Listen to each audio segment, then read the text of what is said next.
talo falava le whaapoponga o talafou mai le siwafonga le lau mua i Wellington e mo le nei tai ao, aso se fuluiva o se te malua a whelua 5. O le asona na fina whai ai le launga whaamawai a le suifai pule le Green, Benjamin Doyle i le palemene. O Doyle o le suifai pule mua e le aise i tūpae au fiai i lalo, mai na te whaongaina le sui nauna lau tele e whaamatala ai lona tangata, na ia whaalia ua ia filifili e tu ua le palemene ona o siona atalii, na ia whaamatalaina le si o manga o le palemene o se nofuanga vevesi, mai na te lela ngona ina lona saunga le mu e le ngata mo ia, ai mo tangata pei o ia. Whaalia Doyle o le palemene e le o se nofuanga e mawai se file mu, po oni whaamasino ngā tonu, pe a whaawawai peo na tupu misa i Gaza, Yemen, Suria, Makata. O ke topalu a whelua whana urufale ai Doyle i le palemene, e suitulanga ia Darlene Tana, o le a suitulanga Mike Davidson, o le sa avea mawhai pule i le pule ngā nua kalai stete, e suitulanga ia Doyle, o le a avea foi Davidson mawhai pule nona 5 o le pātia le Green, e ulufale i le palemene tanu mai le palo ta tele a New Zealand.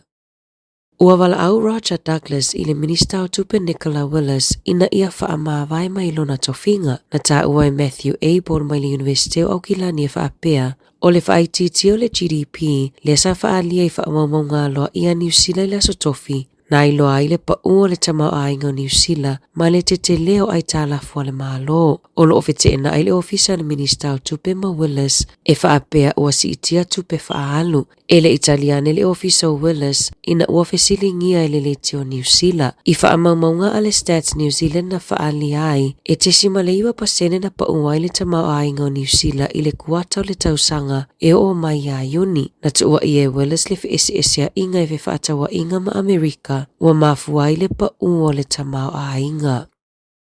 E whaasfuru walu i tū lale te te ea fōma i si nia e toa 5 se lau ua fuafua mo le vai aso fōu ina ua le talia ina i le Iuni le o fōfou o tutongi mai le soifua malolo ina. Whaalia Richard Sullivan o le olo avea masui pule sili o le Health New Zealand e whaapea talu ai ona ua le tau lau o tamawhainga ma malilienga le Health New Zealand ma le au whainga luenga ua talo sanga ai le soifua malolo ina New Zealand i le ERA ina ia whaasao ai inga o se malilienga ma le asosio fōma i sinia na saunoa Sullivan e le o se tūlanga whaafia ina ua lato sāwalia. Ai ona ua tele taimi whaalu i whaatala noa ngā winga i tutongi hao fiai aso se fulutasi na whai ai fono whai taulia male asosi whaapea isi fono e whetu utuna ai ai malilienga i tutongi. O le ofona tuina atu le vai aso nei na ono toi whaupopo ai le tolus fulutasi miliona Tala mai le au tutongi la fonga i tutono le whātau sanga. Pe a whaatusa i leo fona tuina atu i fōma i sinia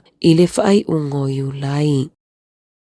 Ua whautua i nei tangata suesue le soifua malolo ina ma tangata lau tele i le whaonganga o mushroomu po o magic mushrooms. Le olo o whaonga ina e fofo ai le whaanoa noanga loloto e whaapea atonu e le o le fofo sao lea mo le depression o le psilocybin e maua i tutonu o whala au ia po o magic mushrooms. O le amatanga o le tausanga neina tuina atua i le whaatangana e le MedSafe i se fōma i sinia e whaatanga iona ia tuina atu whala au o mushroomu i tangata e maua i le whaanoa noanga loloto. Pe a whai ua le mawhaiona maua se fisosoani i isi tonga fitinga po o isi fuala au peitai. Na ta ua e Dr. Ben Bigelow mai le University o Otago e le o lava whaamaoninga ma suesuenga e iloa ai e eise au ngā o mushroomu mo le depression. O lo o suesuena e Ben le isi fuala au o le ketamine pe le ono fisosoani i le whaanoa noanga loloto ma mawai e tele o nei tū lelei tele fo i tū e lelei ai.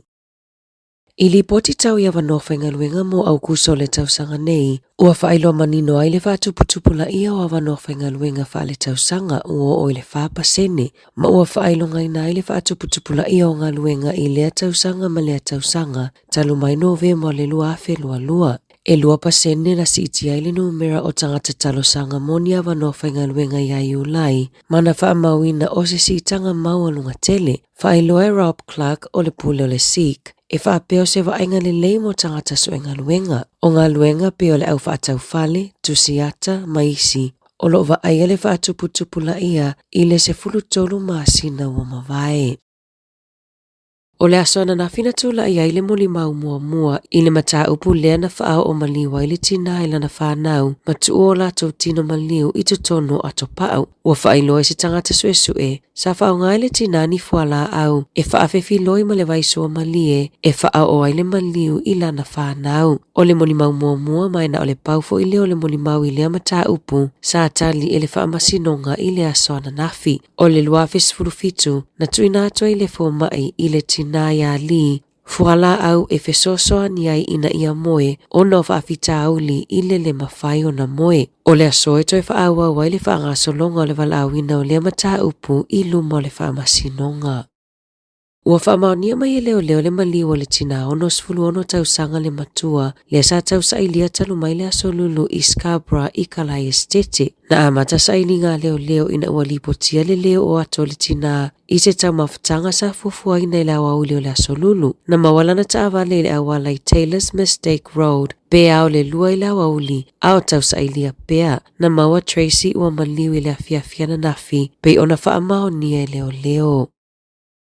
Ua whaalile le fia o woma paanga ale Crusaders ina ua whaalawi loa le si itanga i pe Paulu Fale mo le taamilo sanga la kapisu pa le tau sanga fou. E whaasfuru pasene o le asi itia le tau o pe Paulu Fale i le malai ta alo fou ale One New Zealand Stadium po o le te kaha e tolu ta alo ngai whai ina malai ta alo ale Apollo Projects ma le whai le One New Zealand peitai ua to o tele tangata ua le nga whatia le tau e tutongi ai memberships o Platinum memberships ua si itia mai le tolu se lau valu se furu Tala i le 5 se lau fitu se furu 5 Tala o le isi tu ainga pe Paulu Fale e au fia i le whaanganga o no fua mata ua si itia mai le se lau fa se furu Tala sa iai i le fa se lau 5 se furu Tala e tu sa ai mali poti.